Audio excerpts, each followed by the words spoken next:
কালো ছায়ার রহস্য। কলকাতার শীতের এক সন্ধ্যা। লালবাজারে বসে চা খাচ্ছেন গোয়েন্দা বিন দাশগুপ্ত। এমন সময় ঘরে ঢুকলেন ইন্সপেক্টর রায়। বিনবাবু, গড়িয়াহাটে আজ সকালে এক অদ্ভুত ঘটনা ঘটেছে। পুরনো এক ভাড়াবাড়ির বাসিন্দারা বলছেন, রাতের বেলা তারা ঘরে একটা কালো ছায়া দেখেছেন। আর সেই রাতেই বাড়ির এক ভাড়াটিয়া, প্রফেসর বসু, নিখোঁজ। বিন দাশগুপ্ত চোখ সরু করে বললেন, ছায়া, হুম, রহস্য জমে উঠছে। ঘটনাস্থলে তদন্ত। বাড়িতে ঢুকেই বিনবাবু দেখলেন, ছায়ার গল্পে সবাই আতঙ্কিত। প্রত্যেকেই বলছে, রাত 2টার দিকে ঘরে এক কালো ছায়া ঢুকে গিয়েছিল, দেয়ালের মধ্যে যেন গলে গিয়েছিল। প্রথমে তিনি প্রফেসর বসুর ঘর দেখলেন। ঘরে টেবিলের ওপর একটি খোলা নোটবুক, তাতে লেখা, কালো ছায়া আসছে, সত্য প্রকাশ করলেই সে ধ্বংস করে।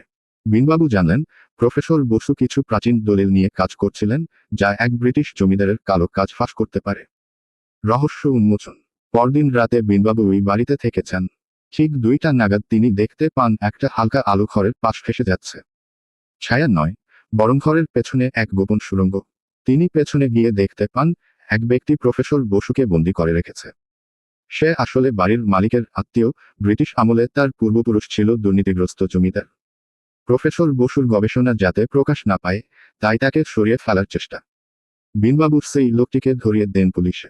শেষে ইন্সপেক্টর রায় বললেন, অসাধারণ কাজ, বিনবাবু। ছায়ার রহস্য আসলে মানুষের ভয় আর এক চতুর অপরাধীর খেলা। বিনবাবু হাসলেন, রহস্য যত গাঢ় হোক, তার মধ্যে কোথাও না কোথাও আলো থাকে। শুধু দেখতে জানতে হয়। সমাপ্ত।